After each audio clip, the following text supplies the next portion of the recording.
WandaVision on Disney Plus is not only the latest hit property for Marvel Studios, a Disney company, but it is also the latest to tease a potential universe-shattering cinematic event, the likes of which has never been seen in a feature film.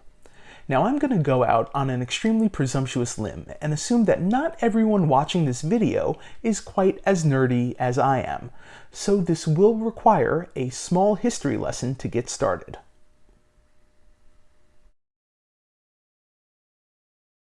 Way back in the 1980s, Marvel, seeing the success of rival DC Comics' Superman films, began licensing out their intellectual properties to be made into movies. Different film studios bought the rights to different characters, and Marvel's first forays into the world of cinema were seen as campy B-movies. But that all changed in 1998 when New Line Cinemas hit it big with the Wesley Snipes-led Blade. 2 years later, 20th Century Fox released X-Men, and 2 years after that, Columbia Pictures, a Sony company, released Spider-Man, which was nominated for 2 Academy Awards. And then before you could say Excelsior, every studio in Hollywood was vying for Marvel properties. The next 6 years were a boom period for superhero movies in general, but with big variances in quality, until Marvel had the revelation, hey, we could do this ourselves. 2008's Iron Man was a bigger success than anyone could have predicted, in no small part due to the post-credits scene that introduced Nick Fury and promised that Tony Stark would soon be joined by his fellow Avengers. A few years later, Disney buys Marvel, and the Avengers brings together heroes from 4 different movies and breaks all kinds of box office records. At long last, these characters exist side by side in the same universe, just like in the comics. The only problem is that Sony still owns the rights to Spider-Man, and Fox still owns the rights to the X-Men and Fantastic Four. So even though Marvel Disney is dominating at the box office, it still can't use some of its most popular characters. In 2016, Disney and Sony reached an agreement to share Spider-Man, just in time for the webhead to appear in Captain America 3, and in March of 2019, Disney bought Fox, bringing all of Marvel's characters back under one roof. Kinda.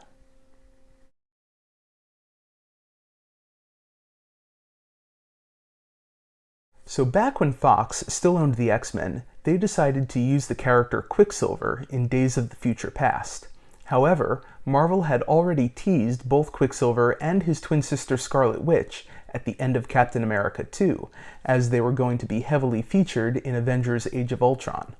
The Maximoff twins are most associated with the Avengers, but they are mutants, and the children of the X-Men's most famous foe, Magneto. Eventually, it was kind of decided that Marvel's Quicksilver would be the result of an experiment instead of a mutant, and would not be related to Magneto, whereas Fox's Quicksilver would be an American instead of Eastern European, and would not have a twin. That way, neither studio was violating each other's license. Also, Marvel killed their Quicksilver at the end of the movie, whereas Fox's Quicksilver got to keep coming back in each subsequent X-Men sequel. Fast forward to 2021. There have now been 23 MCU films, divided up into 3 phases. And thanks to some shenanigans that I discussed in my last video, the weekly episodic series WandaVision on Disney Plus marks the beginning of Marvel's Phase 4. The show deals with bending the laws of reality, and has revived at least one character that was previously officially pronounced dead. The show also referenced Wanda's deceased brother several times, building up to the reveal of the returning Quicksilver, but not the one that we were expecting. Instead of Aaron Taylor Johnson, we got Evan Peters, Fox's Quicksilver, in the MCU, and this sent fans into a frenzy. Is he Quicksilver from the X-Men? Is he the dead Quicksilver in a new body? How is this possible? What does it all mean? Is this the beginning of a Marvel cinematic multiverse?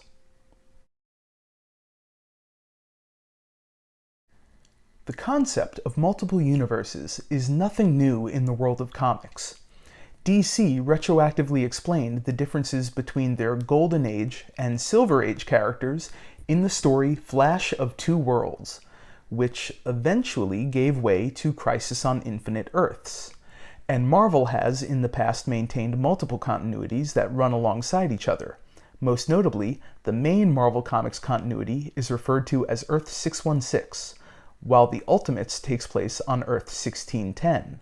It's kind of like that episode of Star Trek when the crew of the Enterprise encounters their evil selves from an alternate dimension, or the TV show Sliders. Hey, does anyone remember Sliders? The show was awesome. More recently, mainstream audiences got acquainted with the concept of multiverses in the Sony, not Marvel Disney, 2018 animated film Into the Spider-Verse, which featured alternate versions of Spider-Man all being pulled into one universe and having to figure out how to get back to their own realities. And frankly, I think it's the success of this film that is most responsible for the MCU's apparent desire to delve into a multiverse. Yeah, they've been hinting at this for a while. Avengers Endgame deals with time travel, and how changing events can result in multiple branching timelines. Spider-Man Far From Home referenced the existence of a multiverse when Mysterio falsely claimed to be from an alternate universe. The rumor mill surrounding Tobey Maguire and Andrew Garfield appearing in the next Spider-Man film has been spinning for so long that Marvel practically has to do it at this point. And not only does Evan Peters' appearance in WandaVision shatter the walls that contained this universe thus far, the upcoming sequel to Doctor Strange is titled In the Multiverse of Madness. No matter what happens in the remaining 2 episodes of WandaVision, it's clear that the MCU is looking to become the MCM. So, this got me thinking, how many universes have we already seen in the Marvel Cinematic Multiverse? Of course, if you want to ask how many universes there can be, the answer is infinite, because it's a work of fiction. They're writers, and they can do whatever they want. But how many have we already seen? Well, I'm going to count them. So to start off with, we have the obvious one. There's the Marvel Cinematic Universe. And what exactly does that mean? That is the 23 films already released by Marvel Studios, plus the 9, I believe, I might be wrong on that number, but I'm pretty sure it's 9, one-shots that you can find on the Blu-ray special features. And if you are one of those sycophants who thinks that physical media is dead, I'm sure they're on YouTube. For some reason, they're not on Disney+. And someone should really do something about that. They should be on Disney+. Also, that includes the 14 titles that are currently in production at various stages. What? Name them all? Are you sure we have time for that? Okay, I'll try. So you have Phase 1, that's Iron Man, The Incredible Hulk, Iron Man 2, Thor, Captain America the First Avenger, and Marvel's The Avengers, also known in some countries as Avengers Assemble. Then Phase 2, you have Iron Man 3, Thor 2 The Dark World, Captain America 2 The Winter Soldier, Guardians of the Galaxy, Avengers Age of Ultron, and Ant-Man. That's Phase 2.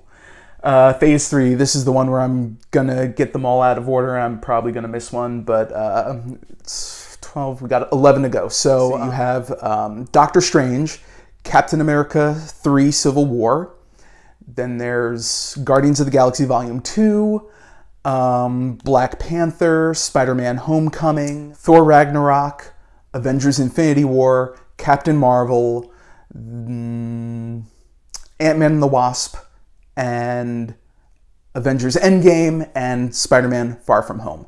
That's 23 films already out there in the world. There's the 9 Marvel one-shots. I'm definitely gonna miss some of these. I think there's Agent Carter's. I think that's the first one. Then you have item number 47, The Consultant. A Funny Thing Happened on the Way to Thor's Hammer. Team Thor 2, Team Daryl, What Peter Did on His Day Off, and there's one that I'm definitely missing. If you know it, put it in the comments. 14 projects currently in production. So, in no particular order, because I don't even think that Marvel knows these release dates anymore. WandaVision, The Falcon and the Winter Soldier, Loki, Then there's going to be Ms. Marvel, She-Hulk, there's Moon Knight, and Hawkeye, and What If. Those are your Disney Plus series. And then there's a bunch of films that are in various stages of pre-production. Obviously, there's Black Widow, which was supposed to come out last year, but it's been delayed. The Eternals, Doctor Strange in the Multiverse of Madness, Thor: Love and Thunder, Spider-Man, official title released today, Spider-Man No Way Home. There's Shang-Chi and the Ten Rings. They've got a Fantastic Four movie in the works. There's a Blade movie in the works. There's a Young Avengers movie coming out. And I think we're way past the 14 that are supposedly currently in production. We'll make up Phase 4. So we got Phase 4 and a little bit of Phase 5. So that's your MCU. That is the Marvel Cinematic Universe. But I'm going to throw one more thing in there as canon to the MCU. And that is the TV series Agent Carter on ABC. And the reason that I'm including that as part of the MCU will be clear in a moment. The thing is, it brings us to our first potential alternate reality, the ABC TV series. The things that I like to call the ABC universe. Because although things that have taken place in the MCU directly impact the events of these TV shows, it's a one-way street. It hasn't worked the other way, where something from the show affects what's in the movies. However, there's one exception to that rule. Agent Carter, however, cast an actor to play Howard Stark's butler Jarvis, and that actor was used in Avengers Endgame as that character. So that's the only instance where something that took place first in the ABC shows found its way into the MCU. So what's in the ABC universe? You have, obviously, Agents of S.H.I.E.L.D., that's the big one. There's the Inhumans series, Runaways on Hulu, Cloak and Dagger. You have, I think Hellstrom is ABCU, and obviously the Agent Carter TV series. So that's your first parallel universe, unless, of course, Marvel decides to go ahead and make that canon, but they haven't, and I doubt that Kevin Feige will. Similar situation with our next potential alternate universe. That's the Netflix shows. The Netflix universe. So what's there? You got 3 seasons of Daredevil, 3 seasons of Jessica Jones, 2 seasons of Luke Cage, 2 seasons of Iron Fist, 1 season of The Defenders, and 2 seasons of The Punisher. The Netflix universe. Once again, things that take place in the MCU have affected the Netflix shows, but it is a one-way street. Nothing from the Netflix shows has had a repercussion in the greater MCU. Now, before we move on, there's one more thing we need to consider. What was the plan on day one at Marvel Studios? When Marvel Studios was established, their plan wasn't to make 23 movies. Their plan wasn't even to make the 6 movies that made up Phase 1. The plan was 3 movies. Now, what are those 3 movies? You might think like Iron Man, Thor, Captain America, because that's the core of the Avengers team. But you'd be wrong. Those 3 films, the first was Iron Man. The third one I'm going to come back to later. But the second one was The Incredible Hulk. And when they were writing The Incredible Hulk, the writers were very conscious that the last time we'd seen these characters on the big screen was only 5 years ago. So they felt that Ang Lee's Hulk might be too present in people's minds. So they deliberately wrote that movie for people, let's say, so if you liked the 2003 Hulk directed by Ang Lee starring Eric Bana, you could see these 2 movies as part 1 and 2. But if you didn't like it, you didn't have to include 2003 Hulk. So, for that reason, I'm putting Hulk 03 here very close to this universe. Depending on how you look at things, Kevin Feige could go ahead and say that that movie is canon. You could see these as 4 separate realities, or you could see it as one little reality bubble. Depends on what the future of Marvel decides to make canon or not. Okay, moving on. Obviously, a big part of this is the fact that different movie studios control different franchises. So let's look into that. The first, biggest, most obvious one we have to deal with is Fox.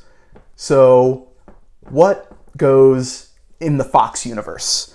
Obviously, that's the X-Men films. I think there have been 11 of those. So that's X-Men, X2 X-Men United, X-Men The Last Stand, X-Men Origins Wolverine, X-Men First Class, The Wolverine, X-Men Days of the Future Past, X-Men Apocalypse, X-Men Dark Phoenix, New Mutants, and Logan.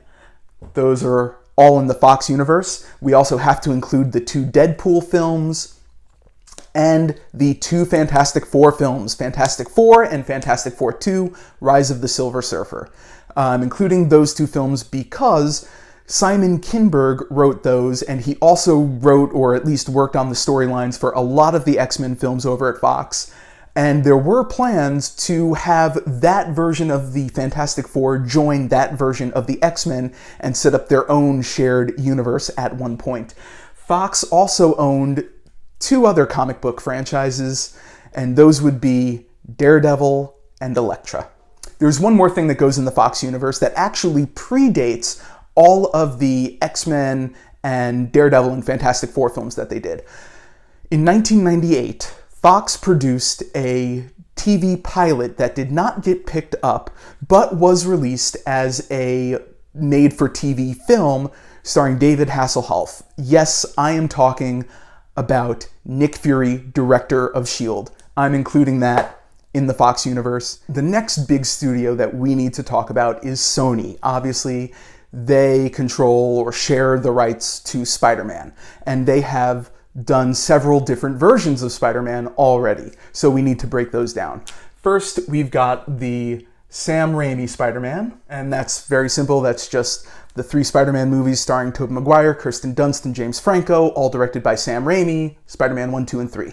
So then, a few years later, Sony rebooted this character on their own, calling it The Amazing Spider-Man, directed by Mark Webb and starring Andrew Garfield and Emma Stone. So we are going to put that right underneath the Raimi universe, and we'll call it the Amazing Universe. So obviously they had plans to split this off into several other franchises. They were going to do a Sinister Six movie, they were going to do a Silver Sable movie, they were going to do a Black Cat movie, and they were going to try to create their own MCU-style universe, but people hated The Amazing Spider-Man 2 so much that they scrapped the majority of these ideas. The 2 ideas that they did continue to produce were Venom and Morbius. But by that point, Spider-Man had already moved over to the MCU. We know that Spider-Man exists in these films, but we don't know which version of Spider-Man it is. So I'm going to separate that off into its own universe. So that's the Sonyverse. And that's where you have Venom, Venom 2, There Will Be Carnage, and Morbius. Now, before we move on from Sony, there's one more property we need to discuss, and this is where things enter a lot of gray areas. Sony also produced Ghost Rider, starring Nicolas Cage. Now we have to talk about the 2 Ghost Rider films. The first one was done by Sony, so if we are separating all these universes based on what movie studio they come from, Ghost Rider 1 belongs in this weird Sony multiverse, but Ghost Rider 2 does not. However, if you pay attention to the opening titles of these movies, you'll notice that anything here in the core MCU, the first title card you're going to see is Marvel Studios. And all the other ones are just going to say Marvel or Marvel Comics. But Ghost Rider 2 Spirit of Vengeance opens with a Marvel Knights title card. And there is one other Marvel Knights movie. And this brings me back to what the plan was on day one at Marvel Studios. The three films that they started out with to see if they could do this were Iron Man, The Incredible Hulk, and Punisher Warzone, starring Ray Stevenson. Yeah, not a lot of people remember this movie, but it's brutal, it's graphically violent, and that is why it got Marvel Knights, not Marvel Studios, because they were trying to like crowbar a little bit of separation, keep the R-rated properties just a little bit further from the core Marvel universe. And obviously, once they were bought by Disney, it's no longer part of the MCU. I'm going to put into a shared universe that we're just going to call the Marvel Knights universe. Yeah. There's one other property that I'm going to go ahead and throw into the Marvel Knights universe because Ghost Rider Spirit of Vengeance and Punisher Warzone are co-produced by Lionsgate. There's one other Lionsgate Marvel property, and that was a straight-to-TV film aired on the Sci-Fi Network called Man-Thing. Yeah, for those of you who don't know, Man-Thing is a character that Marvel created as kind of a response to Swamp Thing. Anyway, Marvel Knights Universe. Man-Thing, Punisher, Ghost Rider. If you were a kid in the 90s, like myself, and you spent most of your Friday afternoons at Blockbuster Video or the public library, like myself, and you were into superheroes like myself, you probably saw this VHS up on the stands, and you thought it looked cool, so you begged your parents to rent it for you, and even though they told you that it would suck, and they were right, you got them to rent it for you anyway. And that movie I'm talking about is Captain America, starring Matt Salinger. We're going to call that the 90s universe. I'm going to throw one other film in there just because of its proximity in release date, even though it's from a completely different studio. If you also were a nerdy teenager like myself, and you went to comic book conventions and cosplayed, like myself, you probably saw this bootleg tape and you thought, that looks interesting and terrible, and I kind of want to know more about it. Of course, I'm talking about the Roger Corman-produced 1994 Fantastic Four film, which was never officially released, but found its way into the bootleg market. You can probably watch it on YouTube. I remember being like 17 years old and downloading it on LimeWire and, crashing my family's computer. But I'm going to throw that in to the 90s universe just because these films, if you can call them that, share a really campy, schlocky aesthetic, which was the norm up until 1998 when Blade was released. Speaking of Blade, that's going to get its own little universe. We'll put that right over here. From New Line Cinemas, starring Wesley Snipes, Blade 1, Blade 2, Blade Trinity, and the Blade TV series.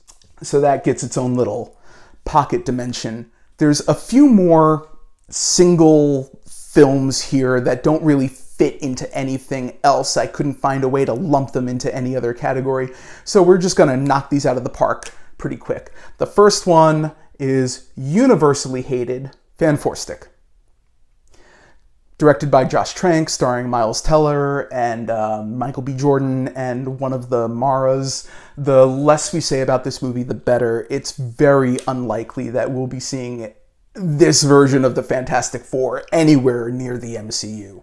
Over in this corner of the multiverse, I'm going to put, because this is the more violent corner of the multiverse, I'm going to go ahead and put Punisher 04, starring Thomas Jane and John Travolta. Of course, Thomas Jane reprised the role of Frank Castle in the straight-to-YouTube short film Dirty Laundry, which is kind of awesome, but we're just going to keep that by itself over there. The next big thing I need to talk about is where it really all started. It was Marvel's first feature film co-produced by Lucasfilm. It's the only film today that we're talking about that features Leah Thompson. Of course, I am talking about Howard the Duck.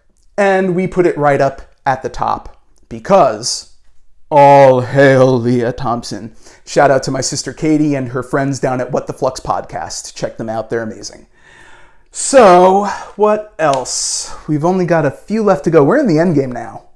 So I said this is where it all started, and this is the beginning of Marvel's foray into feature films. But before that, they did try to make some TV shows, live action. The first one of those TV shows was Spider-Man 77. I call it Spider-Man 77 just kind of like how a lot of DC fans refer to the Adam West Batman as Batman 66. Spider-Man 77 is a similar idea. It was a campy live-action TV show in the same vein of the Adam West Batman. And that kind of kicked off a working relationship between Marvel Comics and New World Pictures. Now, New World Pictures would go on to produce the Incredible Hulk TV show. If you've never seen it, I want you, millennials, Zoomers that are watching this, I want you to grab your parents and ask them if they remember Bill Bixby and Lou Ferrigno and the Incredible Hulk, and they will gush to you for hours about this show. I'm sure it was a big deal in the 80s. Everybody loved the Incredible Hulk. It was like primetime TV at its quirkiest and finest, and certainly most 1980s. They also made two, not one, but two, straight-to-video Captain America films, Captain America and Captain America 2, Death Too Soon. They also made a pilot for a Doctor Strange series that never got picked up. It was released as a straight-to-TV, made-for-TV movie. They also produced Punisher 1989, starring Dolph Lundgren. And finally, the last New World Pictures production was Generation X, which was on TV in 1996, based off of a spin-off comic from the X-Men. So we're going to lump all those together because they were all produced by the same studio, and we're going to call that the TV universe. Anybody who remembers the Spider-Man 77 TV series possibly is also aware of the fact that Marvel had a working agreement with Toei Studios in Japan. And that working agreement was that Marvel Comics could make Godzilla comics and Toei could make a Spider-Man TV show. If I understand this correctly, because I've never seen it myself, they used some of the footage from the Spider-Man 77 series, and they combined it with a lot of their own footage, which is why at the end of every episode, Spider-Man pilots a giant robot to beat the bad guys. Yeah, that series has a strange relationship with Super Sentai, the Japanese series that Power Rangers is based on, but if I get into that, we will be here forever. So we're just going to call the Toei version of Spider-Man its own little pocket universe up there. Before Marvel Comics was Marvel, it was called Timely Comics, and their biggest property was Captain America. And just like every other big superhero from the 1940s, it got a movie serial. So we're gonna put the 40s Captain America movie serial down here and call it the 40s universe. Technically, these serial films were referenced in Captain America: The First Avenger, so it can rub up against here with the MCU bubble. Now, I didn't want to do this, but in episode 6 of WandaVision, Wanda and Pietro made a kick-ass reference. Of course, Evan Peters was one of the supporting actors in the movie Kick-Ass. Aaron Taylor Johnson played the titular character, Kick-Ass. So, down here in the corner, I would be remiss if somehow, some way, Kick-Ass showed up in the MCU and I didn't put it on this board. So, we're just going to make a little corner down here for the two Marvel subsidiaries that I know of, Icon and Malibu Comics. These are companies that Marvel owned or had split off from. So Icon Comics obviously does Kick-Ass. They also make The Kingsman. So those movies kind of exist here down in this little alternate corner of the multiverse. Malibu Comics, of course, does Men in Black, and I think also Nightman, which was adapted into a live-action TV show in Canada. I've never seen it. I've never read Nightman. I have no idea what it's about, but I know it's a thing, so it goes down here in the corner. That's everything. So, let's count them up. 1, 2, 3, 4, 5, 6, 7, 8, 9, 10, 11, 12, 13, 14, 15. 15 alternate realities, unless this green MCU bubble I made burst. Then we've got 16, 17, 18. 18 Marvel universes in the Marvel Cinematic Multiverse. Thank you for coming to my TED Talk. Larkin out.